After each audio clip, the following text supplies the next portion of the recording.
Pessoal, Conan, o volume 1, A Filha do Gigante de Gelo e A Mercê dos Hiperbóreos. Por que a diferenciação?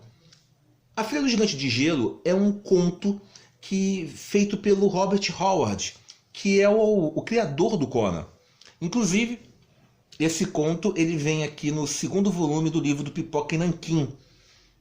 Já A Mercê dos Hiperbóreos é uma história criada pelo Kurt Busiek, que é o roteirista, desculpa, deste arco assim. Ele fica um bom tempo fazendo histórias assim muito agradáveis, com um grande respeito. Eu comecei fazendo de forma decrescente, né, sobre os vídeos. Esse é o volume 3, o volume 2 e agora o volume 1. E o próximo vídeo vai ser do que eu chamo do volume 0, né, que vem um pré, só que não é isso não, ele vem até depois. É um belo compêndio. E me interessa muito colecionar com essa fase do Kurt Busiek e do Cary Nord.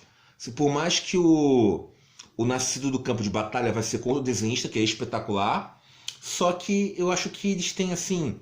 Ele veio acrescentar por mais, mas depois essa fase ela dá uma queda. O Kurt ele perde um pouco a tomada, troca-se a dupla criativa, ele vai perdendo um pouco assim, o que acontece? Uma edição mensal, a criatividade, ela nem sempre vem com datas, né? E ele acaba enjoando. Eu não sei muito bem assim o que aconteceu, só sei que as histórias realmente decaíram, o que é uma pena. Eu não sei como é que vai ficar a publicação, não sei se a Panini vai continuar a tomada da Mitos, porque o que aconteceu? Essa edição estava na Mitos Editora, estava muito esporádica, mas é óbvio que está tendo uma venda. Só que antes, a Mitos ela publicou isso de forma mensal. Tem que entender que o mercado editorial nosso ele está modificando. Não é Raul Seixas, mas é uma metamorfose ambulante. E antigamente os capaduras não se vendiam tanto. Para vocês terem uma ideia, na época da publicação, R$ 69,00 era um valor absurdo para você cobrar e isso não se vendia. Era muito pouco que se comercializava. Atualmente esses valores subiram. Estamos na casa de R$ 150,00, 160 e por aí vai, tá? Inclusive o Justiceiro tá com preço de 166, o Valley Forge. E então você vê que esses preços já não assustam tanto quanto deveriam, tá? Os encadernados valem a pena como capa dura, por mais que sejam caros ou até mesmo na outra época, porque são histórias muito boas e é um formato assim melhor. Olha só, em comparação com um quadrinho americano. Estão vendo? Detalhe, melhor olhar até isso aqui, ó. Olha só esse disco.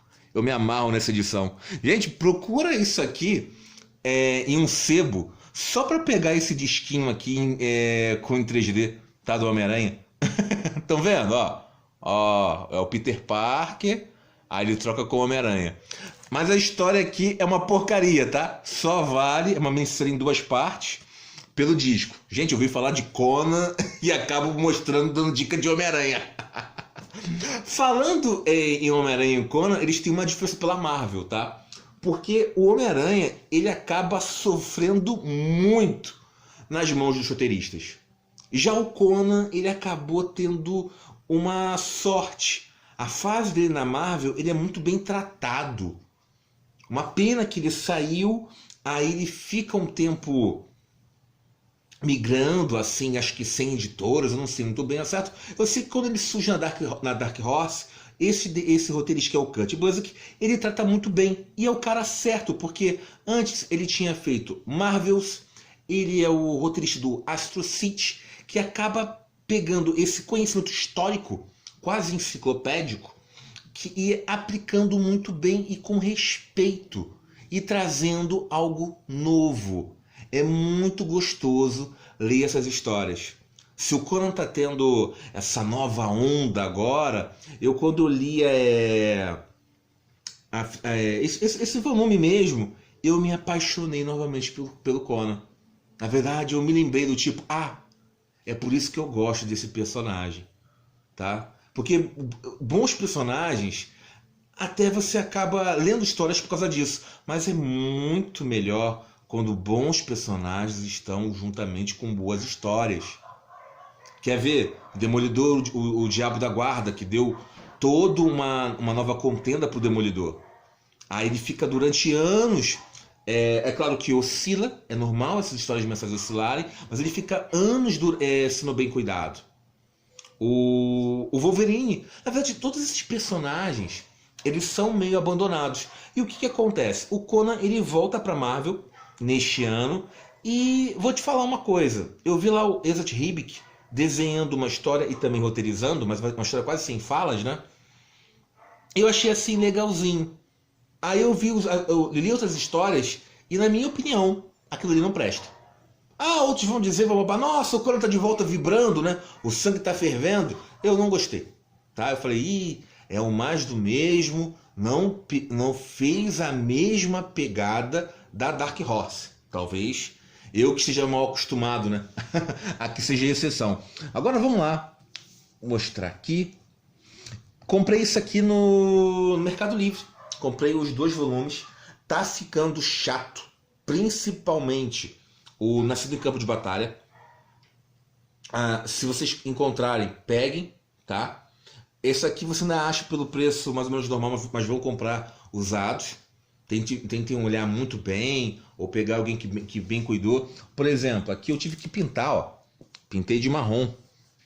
Tava em termos assim, esbranquiçado. Ó.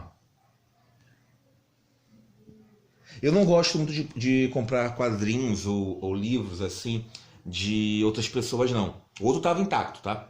Tava com plástico, tava realmente lacrado. Porque o que acontece? Eu me divirto, não é divertir, mas te dá eu peguei um quadrinho meu, mais de 10 anos, e o cheirinho de novo. Aquilo ali parece que saiu. Eu falei, nossa, que revista bem cuidada. Você pega a página, dá pra sentir o cheiro entre as páginas. Eu já costumo cheirar, né? Sai assim, mas você pega e tá novinho. Aí você fica, nossa, nem aquela marquinha de poeira em cima quando você deixa cortado, você fica, nossa, tá bem cuidado. E é um quadrinho que eu costumo ler, tá? Porque essas histórias que temos no papel é para ler. E quando você compra uma história que, por mais que você já conheça, isso aqui eu conheço essa história de cor. Só que existem as histórias que realmente valem a pena, do tipo, eu quero ter com um formato bom porque eu quero reler. Repetir a experiência. Olha só, esse desenho da capa completa. Temos o início.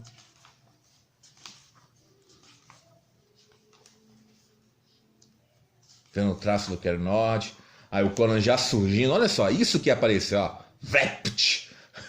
É aquele clichê que funciona. A apresentação sempre utilizando esse elmo, né? A Marvel explorou muito bem nisso. Eu me lembro o Conan, isso é uma aventura já lá na época, que foi da Abril. O Conan, ele acabou sendo preso, né? E colocam correntes no pulso dele. Aí ele fala, né? Eu não vou tirar isso até matar você. O sujeito que colocou, que pegou essas algemas e colocou. Aí você vê que aquilo ali é altamente incômodo, é pesado, mas mesmo assim, aí o que acontece? Ele escapa e ele podia ir destruir aquilo ali. Não, ele fez uma jura e ele cumpriu. Aí dá uma agonia, porque ele passa várias histórias com aquela corrente nos pulsos. Tu fica, se livra disso logo. Não.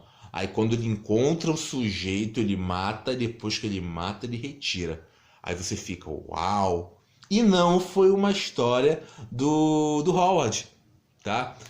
Porque o que eu falo? A Marvel, ela tratou muito bem o Conan, tá? Durante anos. Ficou realmente assim, décadas. E acho que a grande felicidade quando ele volta pra Marvel não é pra ver, sei lá, Conan e Wolverine lutando, ou Conan com Thor, apesar que é legal, né? Mas não Thor contra o Conan, seria legal o Kron versus o Thor. Aí tu fica, tá justo, né? E a mesma coisa, por mais que o Conan seja um guerreiro fantástico, ele com o Wolverine não é a mesma coisa. O Conan, o universo dele, ele consegue enfrentar criaturas sobrenaturais com muito afinco. Mas se o Wolverine pegar aquela garra e enfiar nele com o fator de cura, aí que tá também, né? O fator de cura do Wolverine, ele é muito mutável. Pegaram mutantes mutáveis? Tá, piada boa. Mas é sério, o Wolverine com o Frank Miller, ele era muito assim, mais pé no chão. Até porque o Frank Miller é diferenciado, né? Mas o fator de cura, ele curava realmente, ele se regenerava, mas não seria uma coisa de um membro decepado se recuperar. E aí, como é um poder, até se você olhar frente aos outros mutantes, até limitado, e o personagem ele ficou muito pop, então vamos incrementar e vamos tornar ele cada vez overpower. E a graça não era essa, tá? A graça é você se virar com um canivete e mostrar o que você é capaz. Não é você pegar um sabre de luz no tamanho de uma espaçonave e você cortar todo mundo e detonar o planeta. Não. Aí chega um ponto de você pegar o Wolverine, ele queimar todo, sobrar apenas uma molécula e ele se replicar. Aí você, sendo chato, você se pergunta naquela velha questão, se uma parte do corpo dele consegue se regenerar o corpo dele total, então se ele perde um naco do braço, que o Adamante não vai deixar, ele vai gerar clones. Como é que esse fator de cura isso funciona? Ah não, a memória celular repete que só serve um, e esse problema também acaba se aplicando ao Deadpool, só que ali o Deadpool ele acaba se transformando em um personagem que trabalha muito no nonsense. Ele não começou assim, ele veio para uma veia cômica que emulava um pouco o Homem-Aranha, depois ele foi mudando, atravessando a quarta parede, tentando encontrar assim, muitas diferenciações e de apelos para esse personagem, ele foi se encontrando pela questão do público, e aí como ele se solidifica um pouquinho, que gera realmente um público-alvo que gostava de ler o Deadpool. Se é que tem isso, eu realmente só gosto de uma fase só dele, em Marvel 99, que eu falei, esse personagem é bom, mas depois eu... não é pra mim. Aí ó, um bom período de inimigo oculto. Eu recebi um Deadpool. Mas falando sério, então esse personagem ele acaba ficando muito conhecido por causa dos filmes. E os filmes realmente são fantásticos. O primeiro acaba tendo muito mais peso do que o segundo, e o segundo ele foi muito corajoso numa ceninha, né? Pra mim aquela cena do paraquedas é espetacular. Mas o que acontece? Quando você coloca um personagem assim muito overpower e trazendo pra cá, perde a graça. O legal é as dificuldades que ele vai passando, a forma como ele vai vencendo e até como te inspira sobre esses problemas. E você volta lá pro Conan e aqui é a mesma coisa, você vê o Conan, ele é honrado, ele não é perfeito, mas ele é tenaz, ele é tinhoso e vai gerando um número de fãs. E tem a questão, ora ele tá como rei, ora como tá ladrão, ele vai amadurecendo, tá? Você vai suprindo, se formando. Aqui ele comete erros, dá um dó. Em uma cena ele é traído por dois sujeitos. Ele é muito ingênuo, né? Ele ainda é um menino que acabou da Ciméria e ele quer conhecer Hiperbórea. E os os godolandeses, riem dele, né? Do tipo, você quer conhecer? Fala com ele. Lá em Hiperbórea se faz escravos, são feiticeiros. E esses feiticeiros, eles são completamente entediados com a vida. Imagine tudo, é um dia fantástico, você tem tudo. Se você vive anos, pense bem. E eles têm o grande, assim, o último prazer para fazer esse ritual, eles cometem suicídio. E é por isso que eu leio histórias, né? Assim, Você pensa em coisa criada e você pensa do tipo, pô, vamos tentar entender um pouco a psique desse personagem, tá? E coadjuvante, e esse cenário, né, que tá colocando. Isso é muito crível, tá? Isso realmente poderia acontecer, por mais que seja um mundo fantástico. Ou seja, é um trabalho muito bem feito pelo esse roteirista. Essa que me encanta. E tem um tom de amargura que o Conan, ele acaba sendo, encontra uma amante, ela acaba o ajudando e ela paga um preço por isso, tá? Eu vou dar spoilers. O que acontece? Ele foge de um domínio lá e ele pede para fazer uma rebelião. Outros estão sendo controlados e só uma erva que consegue se desfazer disso. E essa escrava ela é livre desse controle mental, porque ela ingere essas ervas e acaba dando para o Conan e para os outros, e ela fica realmente confiando nele, ou que ela poderia ficar imune, resistir algumas horas. Ela não resiste, ela fica sobre esse transe e ela vai junto lá em queda para esse suicídio. Deixa eu voltar para a parte aqui, ó. Aí a Yasmin, né? Ela então ela cai e o Conan, ele fica assim muito. Ele é um personagem honrado e ele fica. Eu falhei. E aí que tá. Não é alguém perfeito, tá? Você traz um drama pro personagem. Então como é que eu vou honrar uma pessoa que eu confio em mim? Tá? Ele faz uma bravata e eles pula até numa distância bem grande daqui para cá. Aí entra um pouco do Deus Ex Machina, do tipo, envia os feiticeiros, é outro, não. Ele vai acabar morrendo porque ali é infinito, mas mesmo assim coloca alguns arqueiros para evitar. Tem um pouquinho de falha, tá? Entendeu? Mas se fosse aqui, eu iria colocar de outra forma. Do tipo, é tão enfadonho que o cara ia deixar só por um gesto. Mas deixa-se assim, porque a história é tão boa, porque não dá pra você ligar muito pro quebra-mola, tá? A pista tá linda. Nossa, que metáfora ruim. Mas pelo ponto, ele fica lá embaixo. Tem uma criação de uma mistura aqui de aranhas com ratos. Inclusive os extras mostram isso sobre essa criação. Isso é bem curto. Poucas páginas. Só para ter aquela diversãozinha.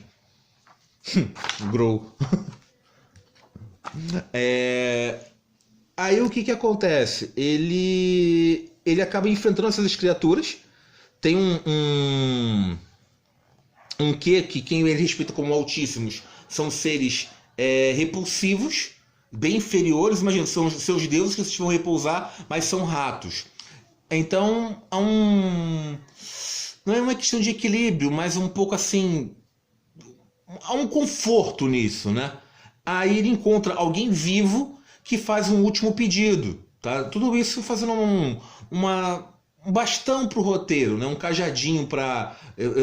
Acho que foi uma altura muito grande para alguém sobreviver. Mas ele faz o último pedido para queimar. E ele faz a pira. Aí você mostra em termos do Conan aqui, só que ele não coloca sobre o nobre, tá? Deixa ele para os ratos.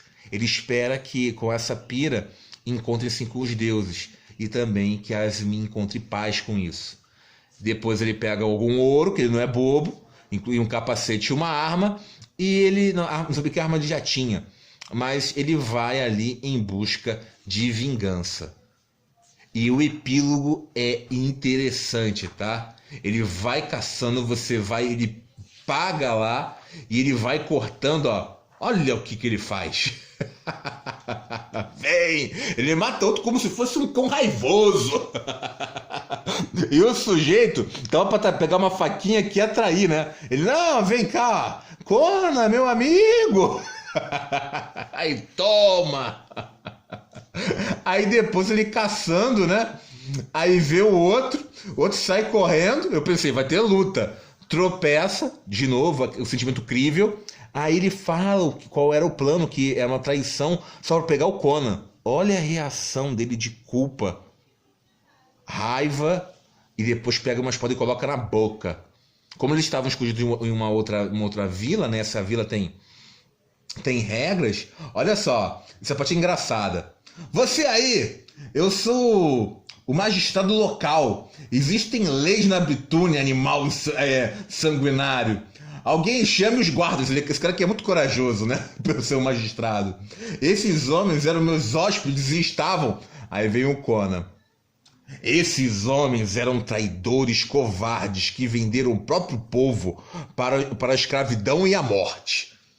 Eles mereceram sua sina e todo aquele que ousar defendê-los também merece morrer. Agora, eu falo pouco bretoniano. E você, o que tem a me dizer? Aquela coragem, eu acho que virou uma coragem líquida, né? Reciclada. Ai. Apenas que esses porcos eram as íris e as leis da Bitúnia só se aplicam aos bretonianos. Eu posso lhe oferecer uma bebida com uma boa acolhida a um viajante que é um nobre defensor da justiça? Gente, desculpa, isso me faz rir. É muito legal. Então, essa história, ela tem uma mistura de um pouco de um tom cômico, tem um romantismo ali, há um pequeno drama e muito aventura. É por isso que Conan é tão bom, gente. Eu gosto muito dessa fase, tá? Foi bem tratada. Se tiverem chance, peguem sim, tá? Depois, como eu falei, é como o Cut ele perde um pouco assim o tesão, não fica mais interessante. Fica acima da média? Não, ele se mistura. Uma pena. Mas enquanto teve realmente com essa tara, com essa gana de fazer um bom trabalho, até mesmo porque a Dark Horse ela era pequenininha, então tem que ter um bom trabalho para ter muito eco, foi assim, memorável, tá? Gente, eu fico por aqui e até mais. Fui!